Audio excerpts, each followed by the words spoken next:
Good evening, ladies and gentlemen. Welcome to this evening's live stream. What have we got lined up tonight? Well, I'm going to talk about a few news stories that you might have seen in the press, on social media, online, whatever, in the last day or two. And then we're going to have an interview.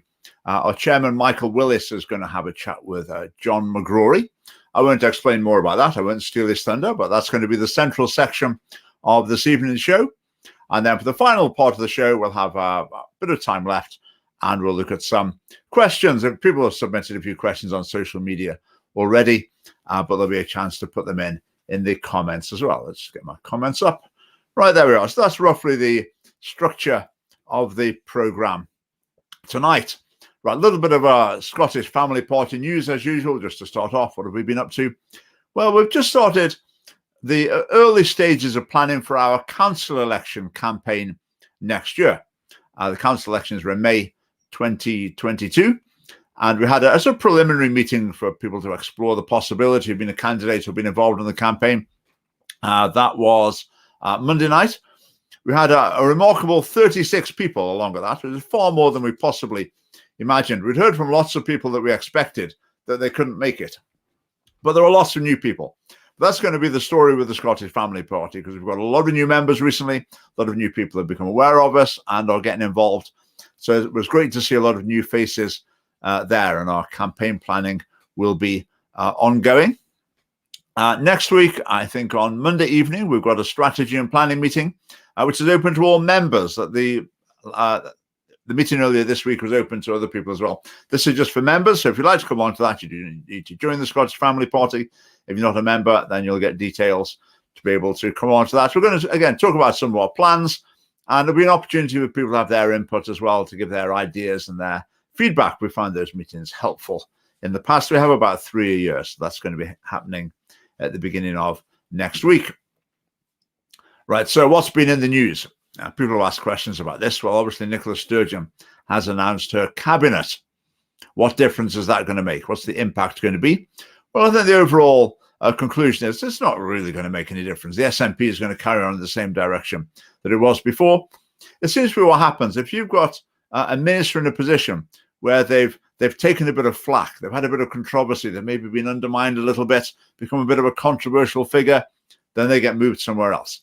So that's happened to John Swinney. So he's not in charge of education anymore.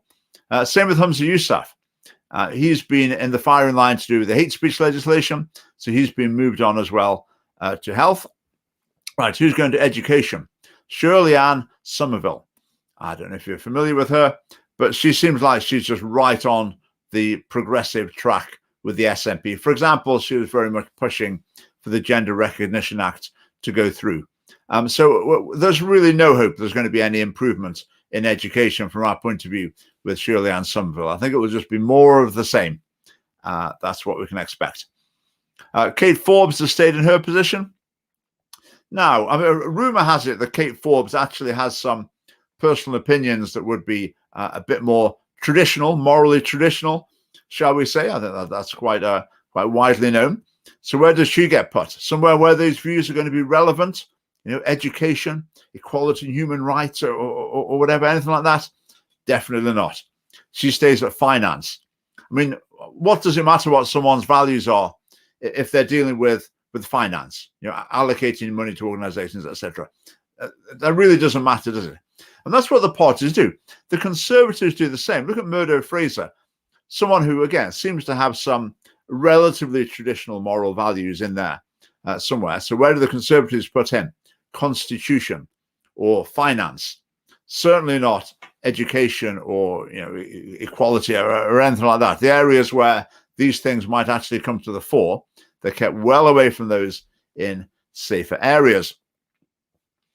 Right, we've also been in the news. Well, I think obviously in this new parliament, we're just waiting for a new assisted suicide bill to be brought forward. It might be assisted suicide. They might go the whole hog to euthanasia. I mean, whichever they do, it effectively means the same thing. Because if you start with assisted suicide, before you know it, there'll be pressure. And once you've crossed the line, it does make sense to go to euthanasia. And I just saw something today that was quite interesting. It was saying in countries where both are an option, assisted suicide and euthanasia, almost everyone, like 97, 98% or whatever, people want euthanasia. So if an assisted suicide bill comes into the Scottish Parliament, which I think it will before too long, the SNP have basically said that they're going to bring a bill forward. Well, yeah, they're going to start consulting whatever, which will result in a bill coming forward. So if it's for assisted suicide, just bear in mind that if that was introduced, and I think it will pass in this Parliament, I think the MSPs have changed. I think they'll have shifted in that direction. So I think it will pass. When it passes, just remember, 98% of people who might have considered assisted suicide, what they actually want is euthanasia. So as soon as assisted suicide passes, which I think it will, immediately there'll be overwhelming pressure to expand it to euthanasia as well. So basically people want to be killed by the doctor rather than the doctor helping them to kill themselves. But I say that's what's coming along.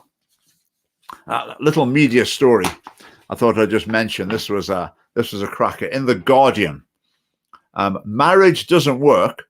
Just ask Bill and Melinda Gates. So let me present some alternatives. So this lady writing in The Guardian, obviously Bill and Melinda Gates are going to divorce. And it doesn't mention in this article, I don't think, but it has come out as well that Bill Gates had an affair at some point as well, which obviously doesn't help stabilize a marriage. So this woman writes in The Guardian, she's got some ideas about marriage. So she explains why she thinks it doesn't work. It should be abandoned. We should move on. So she's got some new suggestions for it. How about these? Suggestion 1, set legal time limits. If marriages lasted at most 7 years, then couples would enjoy the time they have together more. Okay, so if you knew there wasn't total commitment and the other person would just walk away in a few years' time, that would strengthen the relationship, she thinks. It's totally mad, totally mad.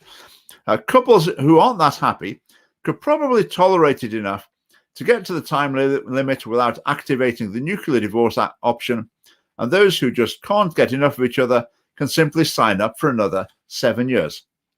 I mean, she just doesn't get it, does she? She just doesn't understand the most basic principles of marriage. The whole idea of marriage, well, part of the idea of marriage is the permanency of the commitment puts people in the frame of mind that you just have to work things out.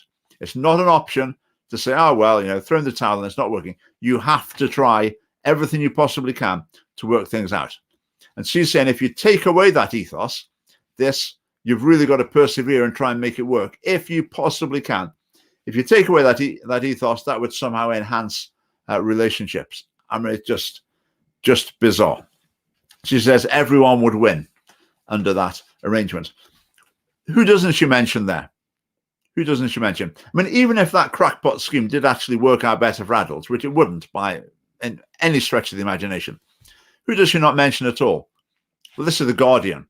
This is this progressive mindset incarnate, which is the group that really don't care about children. No concern at all for the effect on children. It doesn't even enter into her thinking at that point. Well, she's got various other suggestions that are all equally bonkers. Well, let's go to number 5. So this is her solution to the marriage problem. Just don't do it. My partner and I have been together for a decade and we're not married, which means we will never divorce. Right, I mean, that's a stunning argument, isn't it? I mean, wow, I mean, just get out of that one. Yeah. Every time he goes out to the shop, I have no way of knowing if he'll ever come back because he's not on the marriage leash. He probably will. We have 3 kids, but maybe he won't. It's exciting. It keeps things spicy. Wonder if your children regard that as exciting, if they regard that as a really valuable element in their life. The fact they don't know if the mum and dad are going to stick together or whether dad might just disappear at any moment. Are the kids happy with that? Or do you keep that a secret from them? Or have they not quite worked that out? Again, keep things spicy, as though fear is like key to a long-lasting relationship. Constant fear of instability. It's bizarre.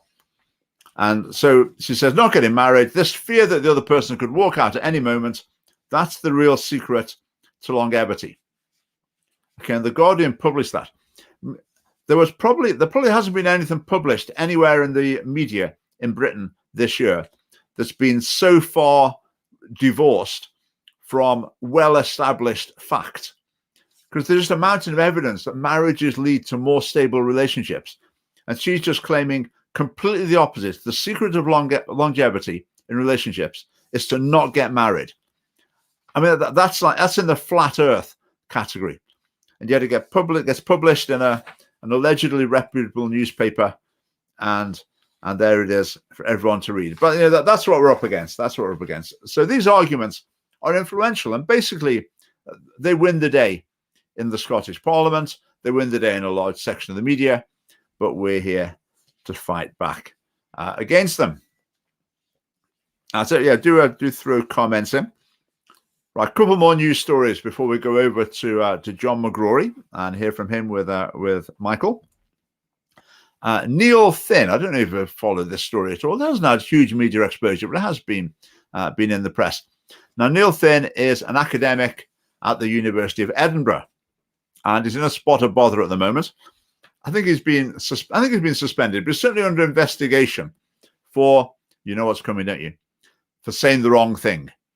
Now, what did he say that's got him basically in fear for his career now? Massive stress, extremely unpleasant, abuse coming on him and his family from all directions, and the university really putting him through this. It's frightening the wits out of him, basically. So what did he do? Well, there's three things he said wrong. He questioned the fairness and practicality of a proposal to institute a 6 p.m. curfew on all men in the UK. Do you remember that? I think it was a Lib Dem peer, I think, suggested that maybe there should be a 6 p.m. curfew for all men in the whole of Britain all the time. Anyway, so he wasn't happy with that, so that was one thing. He agreed with Jake. He tweeted in support of J.K. Rowling when she published an eloquent explanation of women's sex-based rights. So that was another thing on the charge sheet against him. And the last thing, there was a resisting whiteness conference arranged at Edinburgh University, a sort of anti-racism thing. I'm not sure that sounds like anti-racism to me. It sounds more like racism. But anyway, as part of this conference, they had a meeting where only black and minority ethnic people were allowed to speak. I think white people could be in the audience, but they weren't allowed to say anything. And he said he wasn't sure this was a good idea, basically. So on the basis of those three comments, he's now, I say, life turned upside down in fear for his career. I mean, outrageous. I mean, at Abertay University, there's been another case come out very recently, a female student who said something very controversial, like only women have vaginas. She said that men are physically stronger than women. So she's also now under investigation. Now, of course, they can say nothing's been decided yet, but you put someone through that. Massive stress, and very, very uncomfortable, to say the least, the position they find themselves in.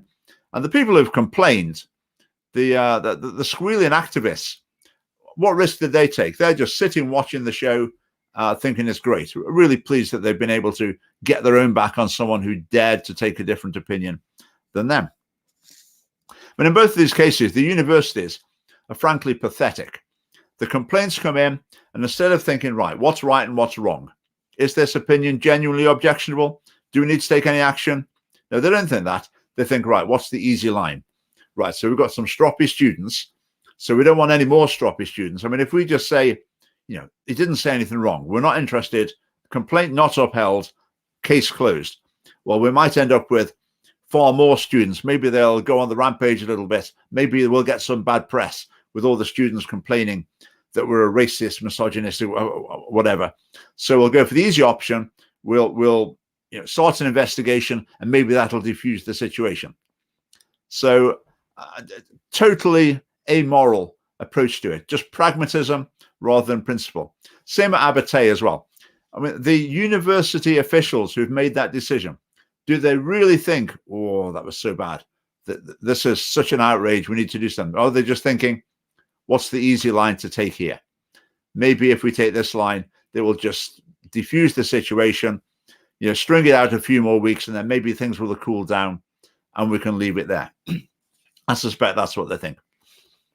Now, the other thing I'd say here, I think is very important. These two issues in Scotland within the last few weeks.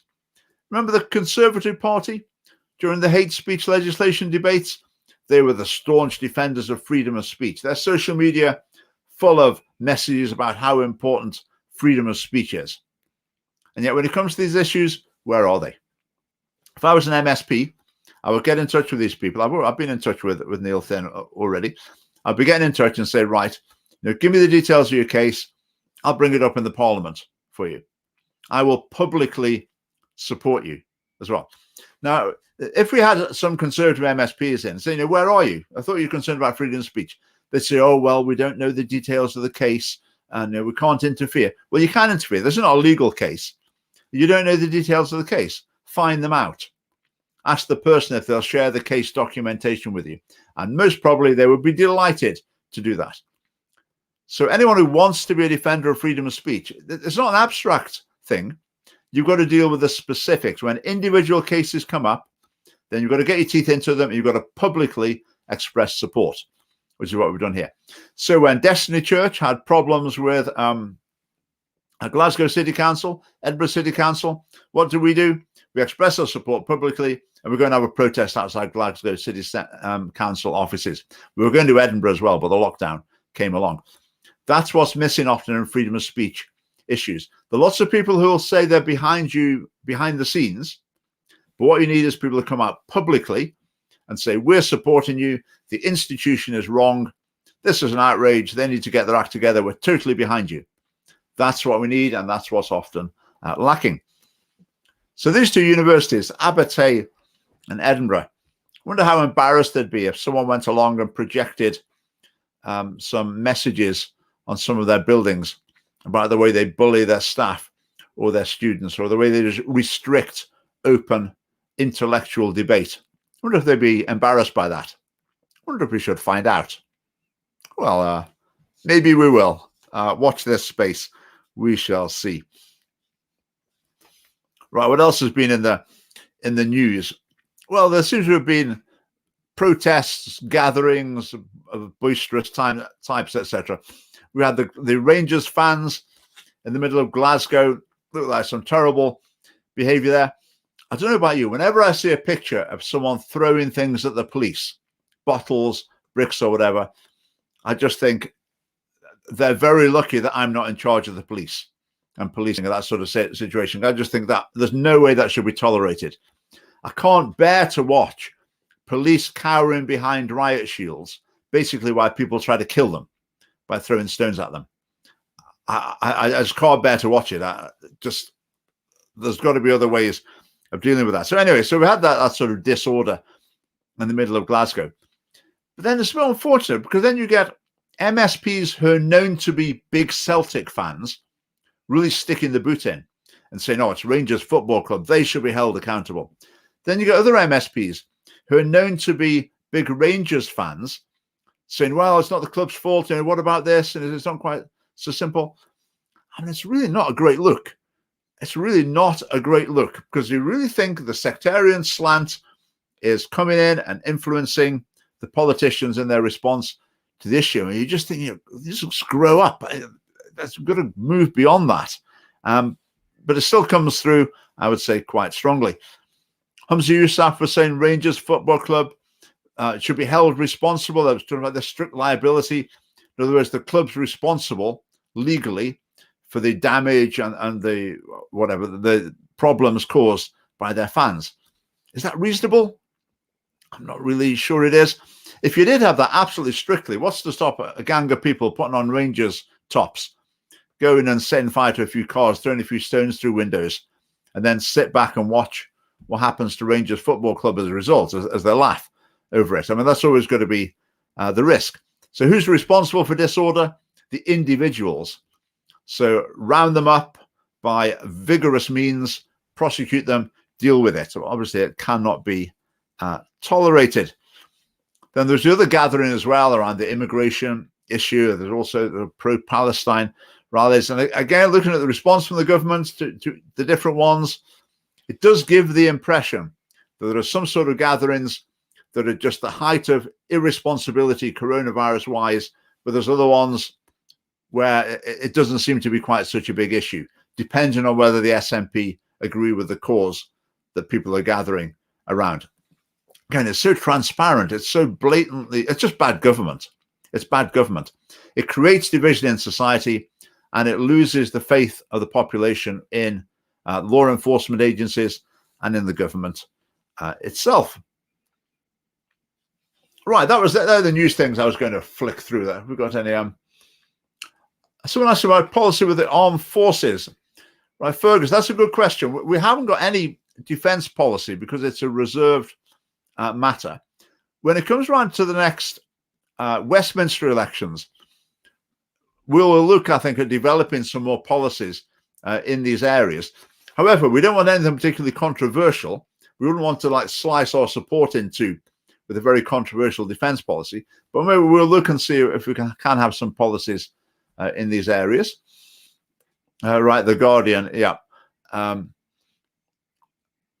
I think the student and the student, I think, probably not affected financially. I think the lecturer, I think he is still being paid by Edinburgh University. I don't think he hasn't actually lost his job, but is going through a pretty stressful and unpleasant time.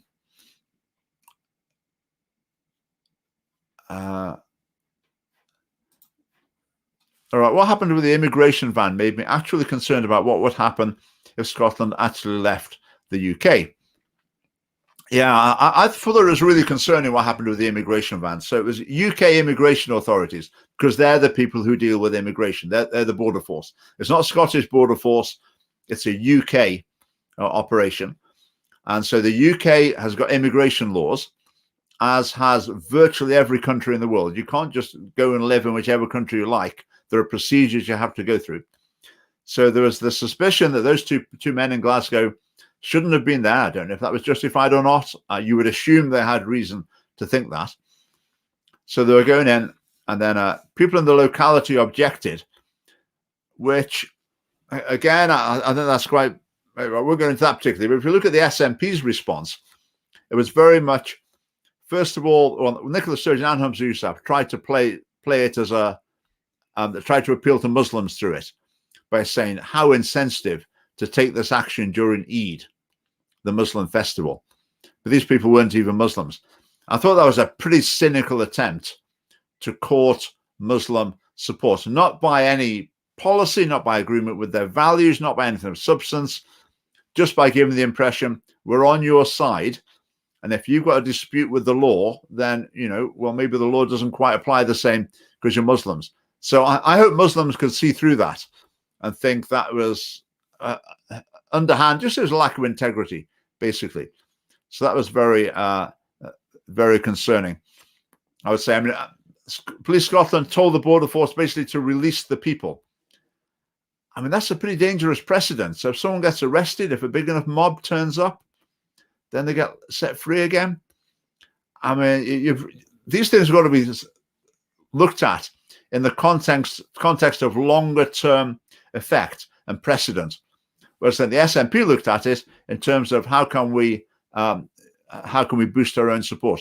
And to be honest, I think it's this cynical. I think the SNP are thinking, all right, Anas Sarwar, Muslim, leading the Labour Party, right, we really need to go overboard to try and make sure we're keeping or maybe even extending our slice of the Muslim vote, if you like. So I think the SNP are having a bit of a charm offensive towards Muslims. Again, not based on Muslims' values or anything like that, just based on identity. And so I just hope Muslims can see through it. Right, there's lots of other fascinating questions coming up here, but we need to go over to our interview this evening with John McGrory and Michael Willis. So over to them. Hey, good evening. I've really been looking forward to this interview with John McGrory, our guest this evening. We had to cancel our chat because of the election, and so this has been the first opportunity we've had to schedule something. So a very warm welcome to you, John, and I'm looking forward to the next half hour. And I suppose by way of kicking this interview off, I know you've been very active in the pro-life side, but tell me a little bit about your background up to your involvement in pro-life activities. Well, I was the middle child of three, of Betty and Jack McGrory, now both deceased. Was brought up in the East End of Glasgow, and I left school at 15 and became an apprentice printer. I met Mary, my wife, when I was 18, got engaged at 19, and married at 21. And as soon as we were married, a week later, we headed off for a new life in South Africa, living in Johannesburg. At that, 10 months later, our daughter, our one and only, appeared on the scene, Janice, and we thought we were going to have a football team. And Janice turned out to be the whole team. So we came back, brought Janice home to see the family, and then back to South Africa, feeling that we were going to make the rest of our lives there. And about a year later, my dad took a heart attack. And that really made us sit down and think. And we really thought about the family that our daughter would be missing out on, you know. So we decided then that we would save up for a deposit for a house and come home to live in Scotland. We did, and we ended up in Cumbernauld, which we are still there, although we had a 3-year break down in the borders in Galashiels. In terms of pro-life, our first encounter, if you like, was Mary joined a pro-life cell from the Society of the Innocents. And what they were was an alternative to abortion. And they helped girls who were having babies, and they helped them with in a material ways, as well as they helped them by giving them a home, giving them schooling in their home and all that type of thing. And they had what you call pro-life cells, which were little satellite organisations all over, mainly based in Catholic parishes. And Mary joined the pro-life cell, and they were saving to buy things that the baby would need when they were allocated a baby. And I kind of joined in and helped out with the fundraising. And we used to go to their conference every year. And this one year, the chap stood up and said, "We really, really need fundraisers. We're desperate for fundraisers. Please help us." So I thought, well, I've done a wee bit of that. I'll help them, you know. So I went forward and said, "Yeah, okay, I'll be a fundraiser." And they said, well, there's a wee snag there. You've got to actually be a counsellor before you can be a fundraiser. So Mary and I spoke about it, and we decided that we would both go forward for training as counsellors. And we did that, and we then took our place on the rota, both going into the office and doing pregnancy testing and counselling, and taking the helpline in our home 2 or 3, 4 times a month. And that's the main introduction to pro-life. So you would have been one of the first sort of male counsellors in this field. So in these days of equality, you were blazing a trail right from the beginning. Well, the guys that started, it was 2 guys that started the Innocents out of a phone box over near the St. Francis nursing home in Ibrox, next to Ibrox Stadium. And there was another 2 or 3 prominent guys in the very early days, you know. So by the time I got there was maybe 2 of us left. There's 2 guys left. That was in the mid-80s, you know. So I don't know if I was a trailblazer, but I certainly I questioned the fact, you know, why would a girl relate to a man counsellor? But then they said to me, well, you turn around, who's your priest? And in those days, who was your doctor? They were all male figures.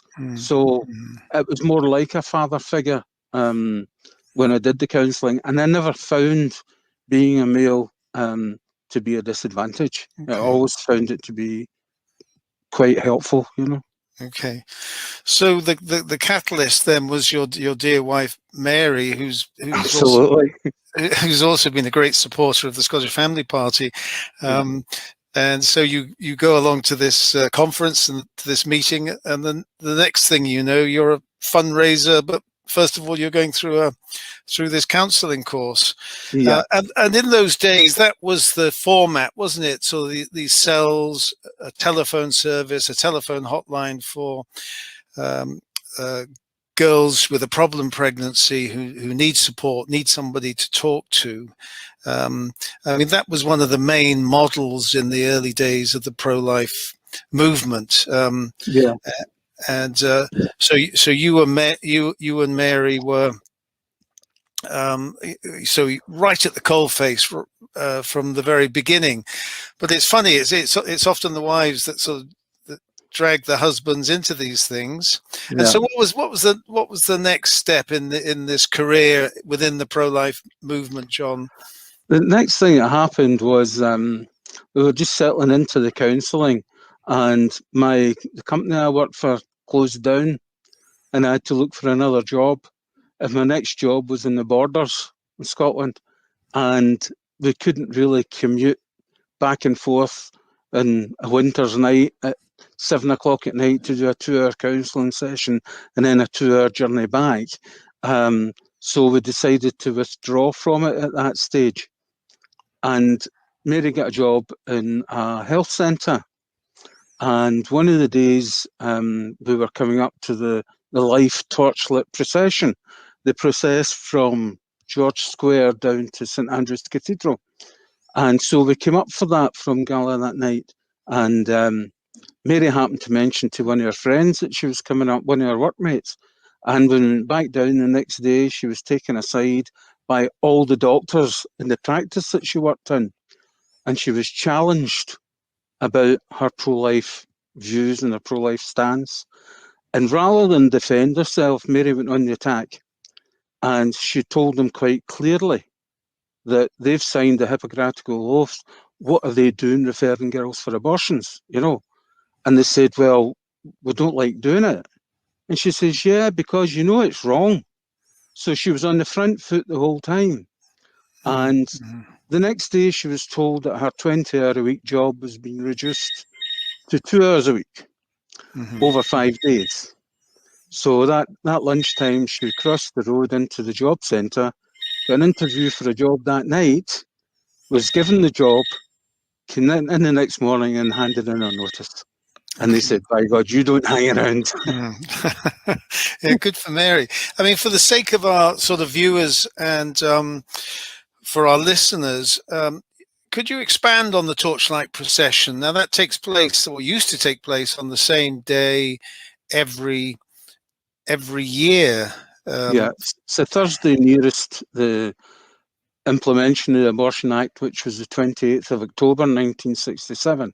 So it's the Thursday nearest that. Sometimes it falls on the date, sometimes it doesn't. There used to be an organisation called Life, who no longer exists in Glasgow. And they used to organise it, the rally in George Square, say the Rosary, and then the process down with holding their candles. And it was always pouring the rain, the howling winds, you know. We go down to the Glasgow Cathedral, go into the cathedral, and there would be an ecumenical service there, in which most of the different pro-life organisations were asked to make a contribution. And in one of those, we as the Innocents were always asked, by the time we came back from the borders, I was chairman of the Innocents at that time, and we were always asked to do something for the torchlit procession. And every year we did exactly the same thing. It was a lovely prayer, we said, but it got a bit boring, you know. So I said, when you look, why can't we do something different? And they said, well, like what? And I said, well, we could do a poem. And they said, fine, you write the poem. So do you want to hear the first poem I ever wrote? Yes, please. Yes. First poem I ever wrote. This was read out at the torchlit procession for Life. And it's called A Letter from Joe. Dear Mum and Dad, I am very sorry. My little thoughts are confused I don't know where to start, but I have to write this letter, Mum, and place it in your heart. I don't quite know what I have done. I must be very bad to cause the tears and anger I sense from you and Dad. When I first heard your laughter, it sounded great to me, and Dad's strong voice made me rejoice. I love this family. I knew that in my early days that Mum sometimes felt sick, and now I have to stretch my legs. I do not mean to kick. I listened to the doctor talk, though I could barely hear. When we get home, things had changed. There was a sense of fear. I know you really love me, Mummy's big strong boy. Oh, I wish I'd heard those doctor's words that have removed the joy. My name has changed. I'm now called It, not a name I know. What happened to my other name? You planned to call me Joe. The laughter's gone, replaced with tears. Dad's angry words increase Mum's fears. Won't be long till it is gone. I think that they mean me. The needle's here, there's no more time. I really have to go. I pray we'll meet in heaven someday. From your loving son, Joe. That's beautiful. That was my first ever attempt at pro-life poetry. Yeah, I'm sure you could have heard a pin drop when you read that. How beautiful putting the poetry in the mind of the child, of the unborn child, and a very nice rhyme and rhythm, a rhythm to the whole piece. So, you've got so many of these talents. I didn't know you had been to South Africa. I didn't know you were in the printing business, and also now a poet. But congratulations, John. Well, the interesting thing, Michael, was that there was quite a few people after the service came up to me and came up to the lady that read it and said, "Oh, I'd love to get a copy of that." So we ended up taking a lot of names and addresses. And the next day in the office, we get phone calls saying we'd really like a copy of that poem that was read out last night. So we did that. And as I was printing these things off and putting them into envelopes and putting stamps on them, I thought, this is costing us money. If we could somehow write enough poems to make a booklet or some kind of a thing, we could actually sell it and use it as a fundraiser. So I did. Mm-hmm. I wrote a 32-page booklet of poems, and it made thousands, made a couple of £1,000, And luckily enough, with my connections with the printing trade, a friend of mine owned his own business, and he said, "Just send me whatever you want, and I'll print it for you." So the whole thing was printed for free, and we sold advertising. Some advertising in some of the pages. So it meant they'd made money before we ever sold a copy. Yeah. And Okay, so great. So a good commercial mind as well. So what happens if people contact the Scottish Family Party and say, "Look, I was touched by that poem. Can I get a copy?" Is that still in print? His compendium of poems? No, we're down to actually. When I finished making that book, I thought that's me done with poetry, And something happened in the press and the media, and I thought, oh my God, I need to write a poem about that, and I did. And I thought, I could write a few more, so I ended up writing a second book, and I had to pay for that, but thankfully, one of the directors at Celtic Park sent me a cheque for £600. It paid for the entire manufacture of it. It means that one was in profit before it started as well. So we had those two, but unfortunately, I've got about 2 copies left. I've got it electronically, but I've got about 2 copies of each of the books left. So okay. Maybe I'll republish. Yeah, we'll see what reaction we get. John, looking at the sort of second half of this interview, well, you know what, the question I'd like to ask you, and you can illustrate your answer with some of the other things you've been doing on the pro-life side. But what sustains you and Mary? I mean, I know you've taken odd rests from it, but it's always there, isn't it, for you two? I mean, you are. It's sort of in your system. You're in your DNA. You can't leave this alone. You're sort of pro-life to the core. I mean, what is it that sort of keeps you going? Because it's not easy. There's a lot of hatred comes the way of the pro-lifer.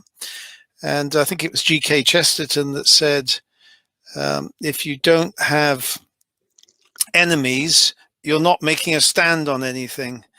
But it needs a tough character that just keeps going. Is it all down to Mary?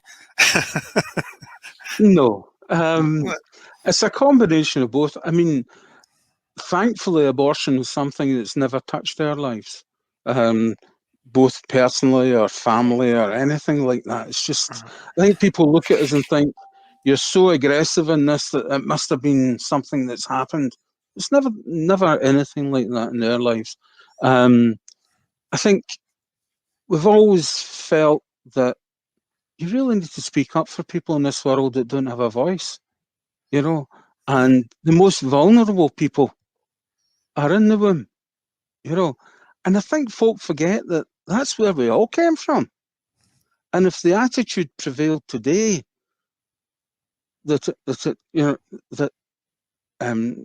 what I'm trying to say is 60 years ago, if it was like today, the laws were like today, some of us might not even be here, you know. We're just so shocked at the way life is going, you know, and the disdain that the unborn child is held in, even by people who should know better, people in churches and people that attend church regularly, to try to get pro-life, anti-abortion, if you like, to the top of the agenda is very, very difficult to do, no matter what society you're in. So we feel that you really need to speak out as part of your job as a Christian, to speak out and speak up, you know. Yeah, good. We did experience. When I left the Innocents because the Innocents were really starting to make an inroads into abortion and starting to. I refocused them on abortion because they'd slipped into the social work type prams and cots and sterilizer units, and they weren't focusing at all on saving babies' lives, you know, preventing abortion. So I kind of refocused them on that, and we went along that route for a while. But a lot of them found it very uncomfortable, and they found it was easier to let me go rather than keep along that line. And that's what they did. They went back to their kind of social work status, and they survived for about 2 years, and then they were gone. You know, the Glasgow one. There's still one or two around. I think there's one in Falkirk and one in Coatbridge. But basically, they've gone, and they were a powerhouse against abortion in the early 70s. A real powerhouse against that, a real alternative to abortion. But it all died out because it was too hard to stand up against it. And I got involved with another group, and that's where I met you. And that other group were very, very much in your face. So we ended up protesting outside, not protesting, but prayer vigil outside abortion clinics in Liverpool, through in Edinburgh. We picketed the Chinese embassy in London. And 2 weeks after that, that the Chinese came and announced there would be no more coerced abortions. They still had their one-child policy, but they did say there would be no more coerced abortions. The Chinese people in the embassy were going mad. The Metropolitan Police were all out with their video cameras and big, hundreds and hundreds and hundreds of metal barriers for 20 old age pensioners, and we'd said our prayers, and we had our placards, and we went away. I flew down from Glasgow to London that day and flew back the same night. But they were so intimidated. The Chinese guy was screaming at the police to get us to stop, and they couldn't stop because we had done all the right paperwork to allow us to be there, But every single place we've been, there's been the antagonism. And in fact, one of the times in Liverpool, a guy came running out of a house, knocked down an old age pensioner, picked up his banner and tried to rip it up, but he couldn't rip it up because it was laminated. And the police were there, and the leaders turned to the policeman and said, I want you to do something about this guy. He's just assaulted this man and stolen their property. And the policeman said, well, if you want to make a complaint, you'll need to go into the police office, the main office in the centre of Liverpool. And he was standing there witnessing it. So you're even getting that antagonism from the police, Okay, John, I mean, what's some great stories. Have you got any advice for the Scottish Family Party? So from a political angle, we have many manifesto commitments about what we want to do in terms of abortion and the whole pro-life stance. I mean, given your experience, do you have any advice for us, any encouragement for us as we take this battle, this spiritual battle, this sort of virtual battle, as we take it down this political route and seeking change through politics? So what advice do you have for the party? I think, first of all, it's handy if you enjoy hitting your head off a brick wall, because that really is, when you stand up for abortion, you stand up against abortion, then really you are hitting your head off a brick wall.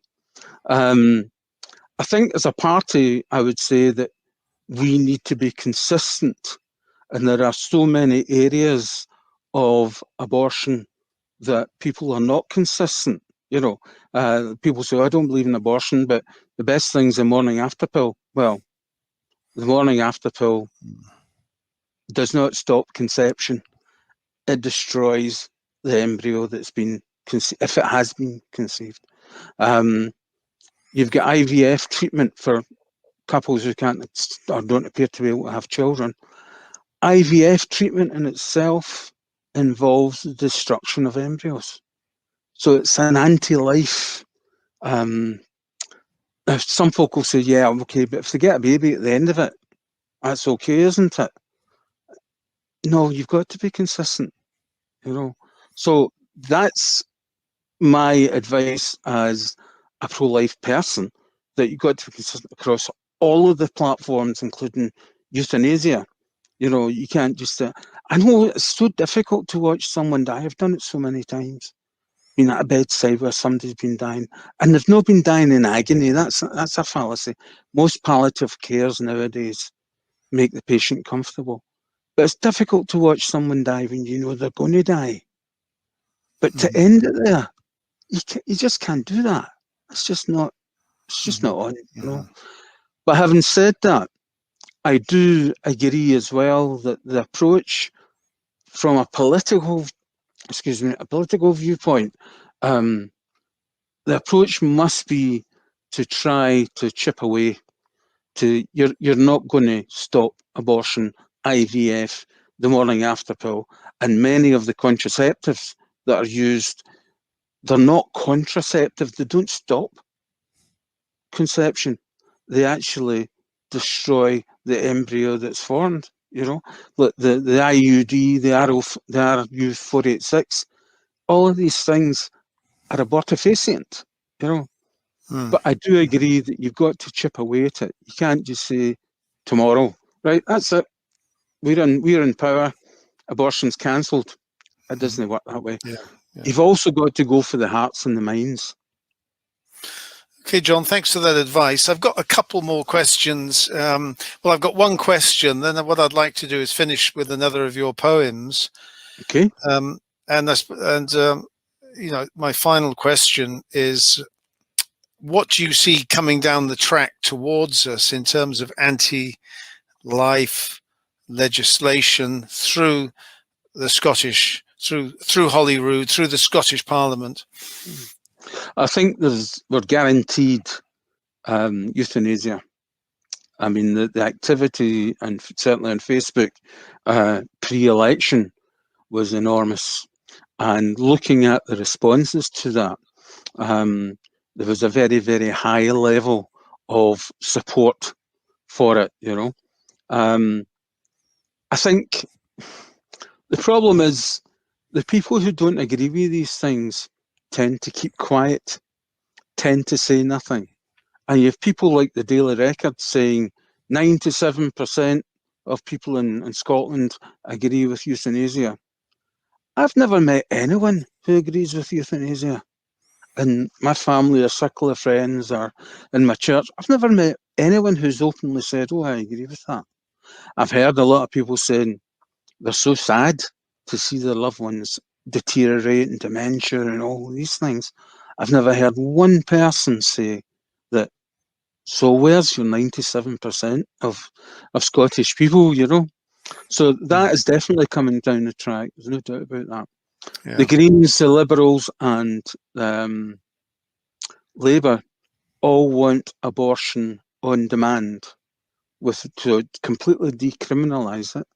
And the SNP seem to be saying that they're happy with it the way it is. But we know from Richard's posts that SNP tend to be led by the nose, by the Greens.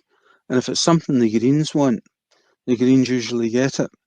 So I am concerned that abortion will be further liberalised. Yeah. And I think that's certainty. And so those prayers you had outside abortion clinics, do you suspect that is going to be, there'll be these buffer zones established, so you can't even pray outside an abortion clinic?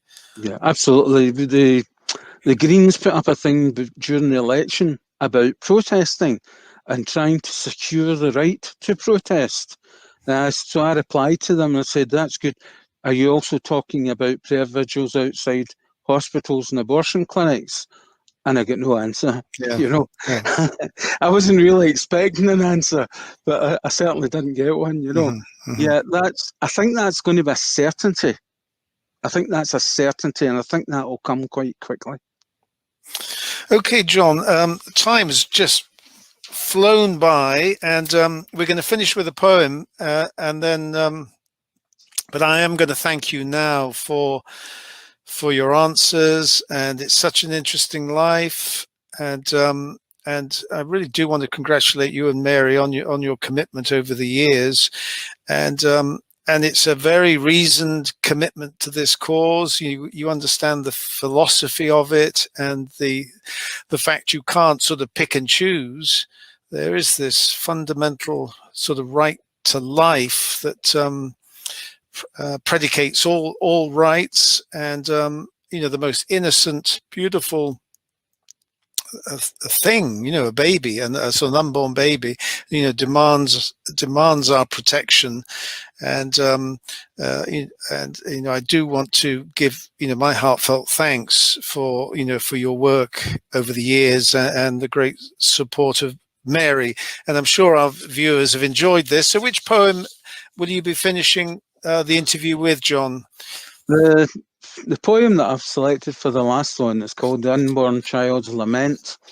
Years and years ago, we used to go as a family to Glasgow Green every year for the fun fair. And you'd have all the stalls, darts and coconut shies and all this kind of stuff. And all these hundreds and hundreds of little bags of water with a goldfish in them. Yeah. And these were the prizes. And it was the same at the Kelvin Hall. You always had these goldfish as a prize, and you take them home on the bus, and the conductor would say, "Oh, you need half fare for the fish," that kind of thing, And it was great until the animal rights people started to get involved, And they said, well, you can't really do that. These fish have got rights. And so eventually you don't really see goldfish anymore as prizes at fun fairs, And this was, the thought occurred to me, that little fish up there in that bag of water has got rights. Yet that little baby in there in a bag of amniotic fluid has absolutely no rights. Mm-hmm. So this is the unborn child's lament. Although you can't see me, I am still here. I have no rights, so there's nothing to fear. Because you can't see me doesn't mean I'm not there, but you protect the poor goldfish in a bag at the fair. The goldfish has rights, the law seems to say. Fresh, clean, clear water and food every day. No one can sue me, no rights can I share, unlike the poor goldfish in a bag at the fair. Don't hurt poor fox, he should have the right to hunt for his family by day, by night. Defend him, protest, make the public aware. Give him rights like the poor goldfish in a bag at the fair. Blood sports are ugly, a terrible thing. Poor Mr. Fox torn apart limb from limb. The hunter enjoys it, he doesn't care, and ignored the poor goldfish in a bag at the fair. My name is Fetus. I have no voice. My mama will kill me. She has the choice. My tiny body she refuses to bear, but she defends a poor goldfish in a bag at the fair. One day we will realize the lives we have lost. 50 million each year. Devastation, Holocaust. Then people will say, did you protest? You were there. No, but I defended the poor goldfish in a bag at the fair. There is a second ending to this poem. I wrote a second ending, and this is the ending that I would hope that every single Scottish Family Party member would adopt. One day we will realise the lives we have lost. 50 million each year. Desolation, Holocaust. Then people will say, did you protest? You were there. Yes, I stood up and was counted among those who care. Great. Yeah, well done, John. Excellent. So a very good night to you, John. Thank you, Michael. God bless. Thank you. Right, thanks very much, John and Michael. As inspiring stuff, hearing about John's pro-life activities over the years. It's great to have John on board with the Scottish Family Party. Just looking at some of the comments that come up. I've just got 2 minutes left. Let's just have a look at this one. Scott's been commenting quite a bit. Now, if any of you have looked at the pro-life issue in an academic context, you'll find this sort of argument is quite common. And the idea is that the unborn child didn't get consent from the mother in order to live within her. Okay, the unborn child didn't gain consent. I mean, Scott, I don't know if you want to explain how you think the unborn child was supposed to have obtained consent. I mean, to even ask the question is to point out the utterly ridiculous nature of it, isn't it? But if someone's in a location that they didn't have consent to be in, is that normally a death penalty offence? I'm not sure it is. I mean, I say, if ever you look into the arguments in favour of abortion from a philosophical point of view, I mean, some of them are quite bizarre, and this is one of the ones that comes through very strongly. Yeah, I think John's poems, we need to try and do something with those, don't we? We need to publish those somewhere on the Family Party social media as well. They're very, very powerful. Right, well, that's our hour up. So I will see you next week. I'm sure there'll be lots more to discuss. We'll have a look at what's in the news. I said we have got some other plans for the live stream. I think some of those might come on stream next week. So we might have a slightly different format. But thanks for joining us tonight, and see you next time.